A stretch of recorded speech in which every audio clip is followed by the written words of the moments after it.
At number 4, ito yung panghuli, na para maging effective na leader is kailangan mong magkaresulta.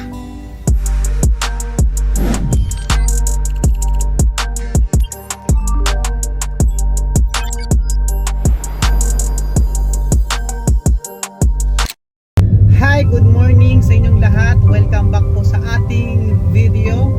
And usapang leadership naman po tayo ngayon habang nagda-drive po tayo pauwi. And pagpasensyaan nyo na po, nakasando na naman tayo ngayon kasi kakatapos lang po natin mag-gym. Sa video na to, isi-share ko sa inyo yung 4 na paraan kung paano ka magiging effective na leader sa team mo and organization na ina-handle mo. Yung mga sinishare ko guys sa video ko is all about my experience na effective and nag-work naman sa akin. At naniniwala ako na kung effective sa akin, effective sa mga tao na gina-guide natin, I do believe na possible magiging effective din sa'yo. Okay, so well anyway guys, ang number 1 para maging effective leader is kailangan i-treat mo, ituring mo yung mga members mo na extended family. Okay, wag lang dapat yung pera. Okay, hindi lang yung tinuturing natin yung mga members natin or mga team natin na pagkakakitaan. Ituring natin sila na pangalawang pamilya natin. Okay, so kailangan lumalabas kayo, hindi naman kailangan na araw-araw. Okay, at least paminsan-minsan lumalabas kayo para kumain. Tama? Tapos nagkakape kayo. Then wag dapat laging pinag-uusapan yung negosyo.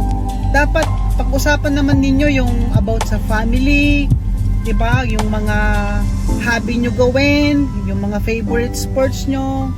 Yun, dapat mag-basketball kayo kung mahilig sila mag-basketball. Mag-badminton kayo, mag-soccer, or any sports na ginagawa nila or masaya sila pag ginagawa nila. Yun, gawin nyo yun. Hindi puro business kasi kapag ka puro business ang pinag-uusapan at puro business ang ginagawa, hindi siya magiging balanse.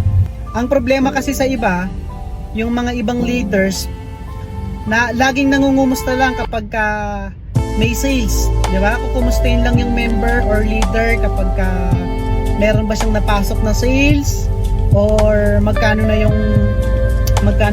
nakuha na ba niya yung target market niya. So hindi siya ganon, okay?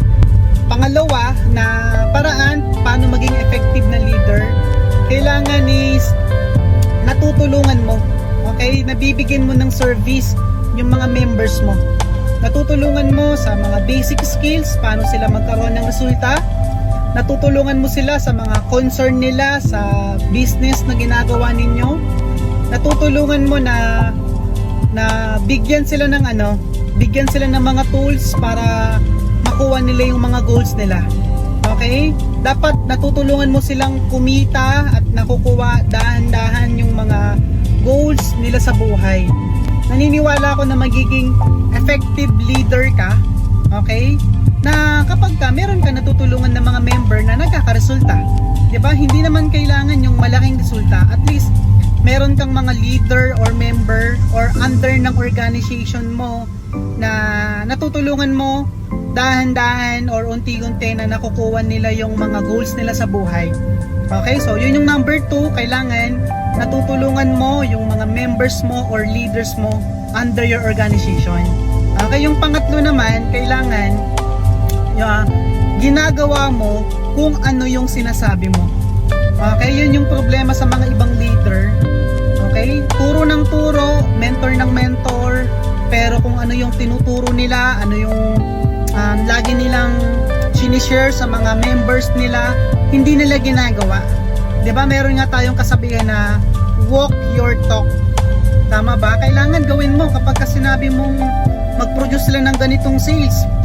Kailangan meron silang, for example, nabebenta, dapat nakakabenta ka rin. 'Di ba? Dapat ipakita mo na nagagawa mo yung tinuturo mo para maging effective leader ka.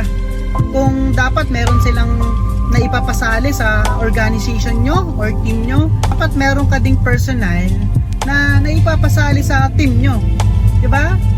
kapag ka sinabi mong dapat maaga nagigising para at least mas productive at madaming nagagawa, dapat ikaw mismo maaga ka nagigising. Niiisip yung mga members natin, especially yung mga leaders, na nag-o-observe yan kapag ka hindi nila nakikita sa atin or sa'yo yung tinuturo mo or mini-mentor mo. Believe me, hindi ka magiging effective leader kasi hindi nila nakikita sa'yo kung ano yung mga tinuturo mo. At number 4, ito yung panghuli, na para maging effective na leader is kailangan mong magkaresulta. Okay, yes, kailangan mong magkaresulta para maging effective na leader ka. Kailangan kumikita ka, 'di ba? Hindi naman kailangan ng 6 digits agad.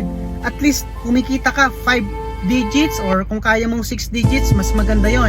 O kaya sa company ninyo, kung may mga ranking na dapat makuha, dapat nakukuha mo 'yon. 'Di ba kasi guys, ang isang leader na may resulta, pinapakinggan siya at sinusunod siya kasi 'di ba meron siyang resulta eh.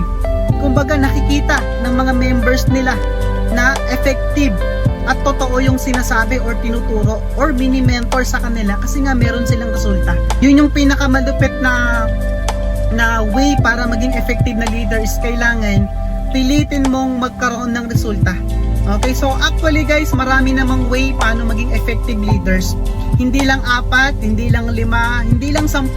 Marami yan, pero anyway, sobrang magiging mahaba po yung vlog natin kapag tinakel po natin lahat. Okay, yung 4 na yan, I think for me makakatulong yan para maging effective na leader ka kapag in-apply mo yan.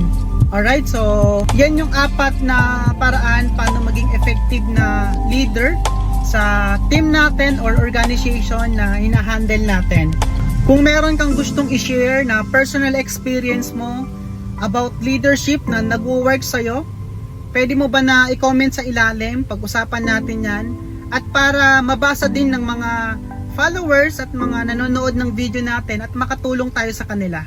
Makapagbigay tayo ng value para sila magkaresulta at the same time makuha nila dahan-dahan kung ano man yung goals nila sa buhay. So yun lang guys, no? Maraming salamat sa panonood ng ating video. See you again sa next vlog po natin. Bye-bye!